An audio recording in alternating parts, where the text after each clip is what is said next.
Then have a look at the team of the year. There have actually been a couple of late changes. Oh, has there? I need to tell you about. Has there? We'll get to that. You don't know anything about it, Gary. These are the ones that the guys have agreed on. He's changed his positions. Well, we'll find out. So, there is, as you can see, quite a heavy dominance of Arsenal and Manchester City and Cole Palmer as well. Jamie, why those centre-back pairings? Is that my team? They're the ones you've both agreed on. Oh.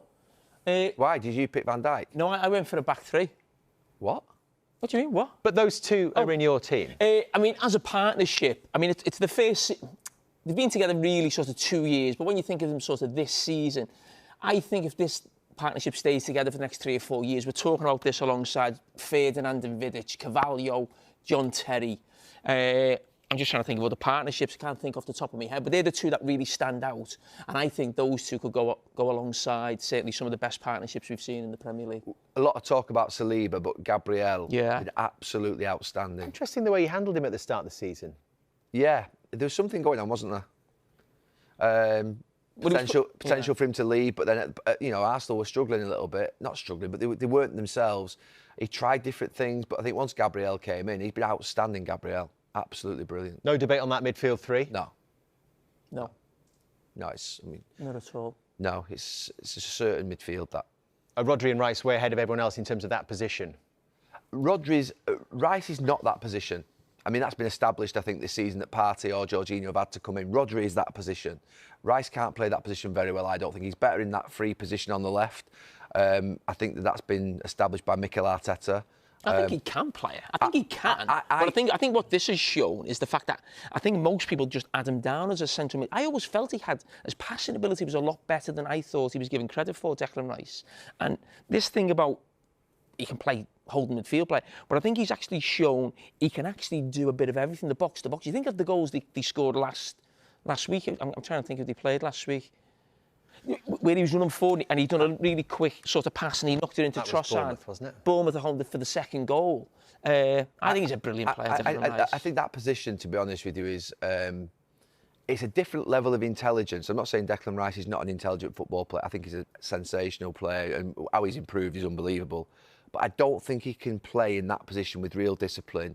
And I don't even think Gareth likes him being there. I think he'd rather have another midfield player that would play there so that he can free him up to go and sort of, if you like, run onto the game, run forward, press high. I think Rodri is a different level in that position than Declan Rice, but Declan Rice is a different level in the position that he is on that left. All right, we're going to have a look at your team now, Gary. Yeah. Fill in the blanks for you. There we go.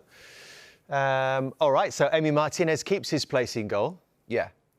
I think his XG goal set to saves, whatever it is that you measure these goalkeepers by, personality, character. Alisson, just that little injury maybe, and just maybe how he finished the season sometimes has an impact. Villa, I felt as though I had to have a Villa player in the team, and it was either going to be Watkins or Martinez. And in the end, I was looking at Martinez, Alisson or Pickford, and it's the first time I've ever looked at Pickford, and I wanted to mention him tonight because I think I've been critical of him at times earlier on in his Everton career.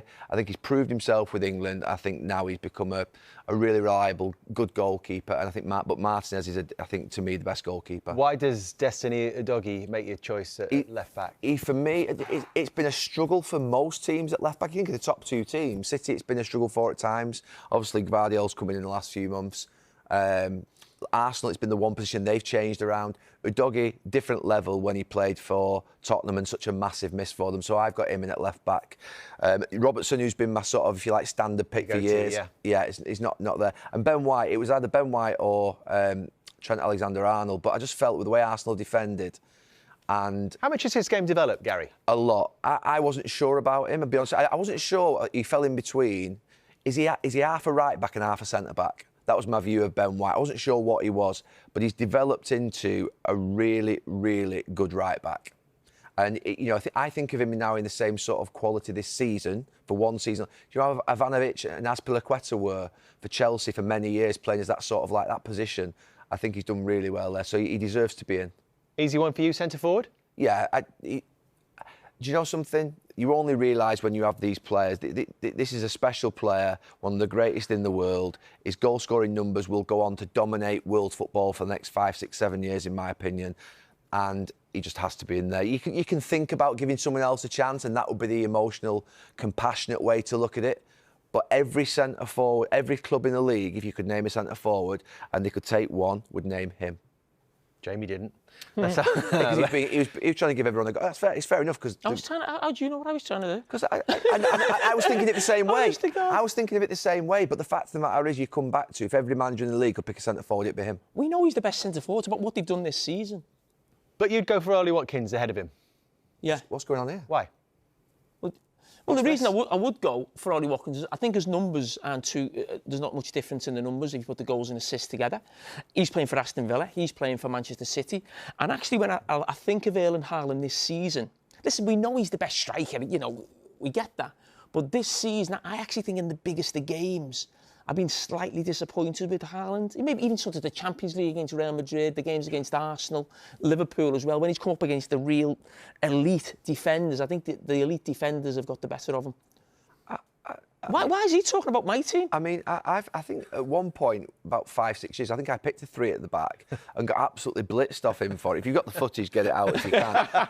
and look, I mean, no one loves De Bruyne more than me. De Bruyne is absolutely unbelievable, but he's played less than a third of Manchester City's Premier League minutes. Less than a third. And have you seen how many chances he's created? I know how many chances he creates. Basically shows how good a player he is. Kevin De Bruyne is the best player in the Premier League, and he has been for 5 years. The numbers he's got... You just said I can't pick Haaland because of that.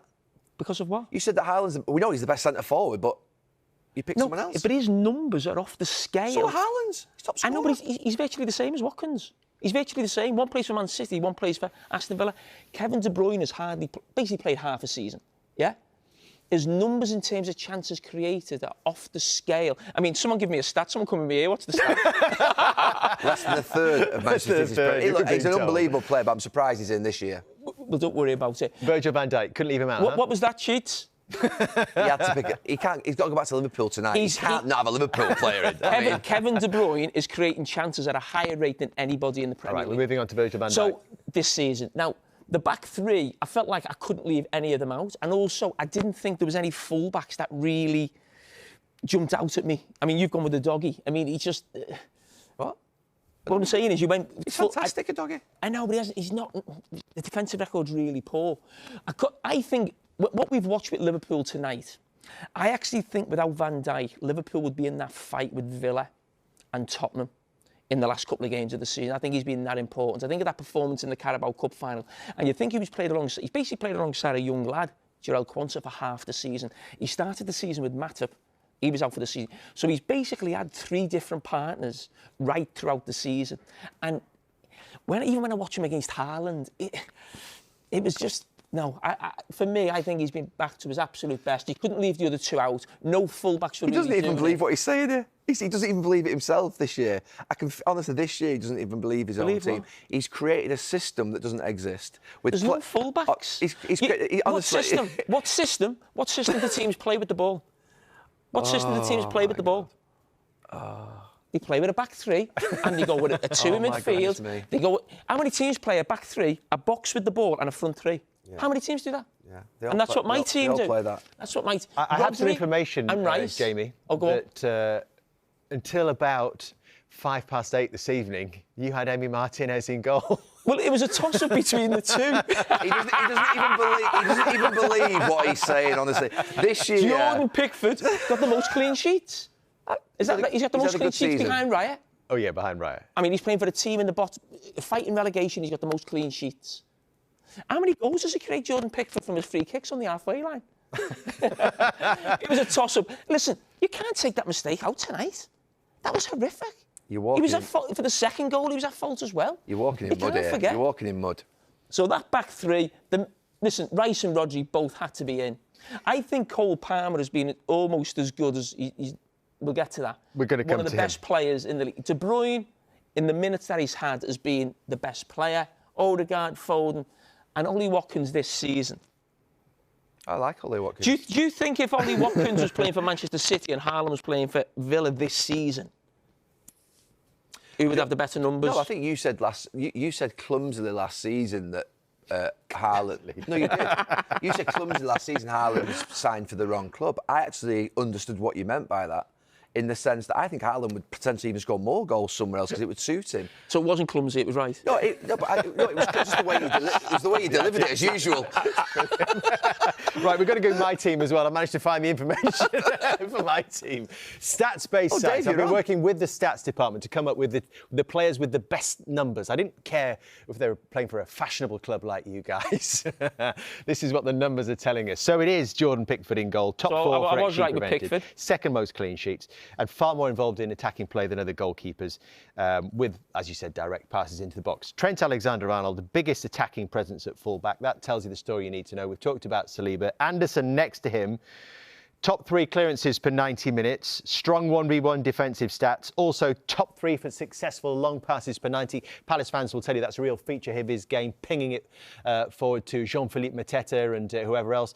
Anthony Robinson leads Fulham in a number of categories. Most interceptions per 90 of any Premier League defender. He's very quick as well, we know that. High for open play crosses for 90 minutes. What's that? I'm interested, because I was going to pick Trent Alexander-Arnold at right back or Ben White. But what stats determine that Trent Alexander-Arnold? What's the overall defensive to? What's the ratio defensive to attacking stats on it? It's more about what he does on the ball, because I'm an offensive thinking coach. So so he plays on the front foot. It's nothing. It's actually attacking stats and passing. Yeah, is it? most passes into the box per 90 minutes. Okay, I can any see why Premier then League player Anderson and this Robinson season. and Alexander-Arnold are in. Also, most possession won per 90 minutes. Okay, so there is some defensive work in there as well. Yeah. Anyone else that we're not talking about later on? I think the others. Saka's unlucky not to get in. For Cole Palmer, Saka would have been in. Most touches in the box of any player in the Premier League this season. Saka's Bukayo Saka.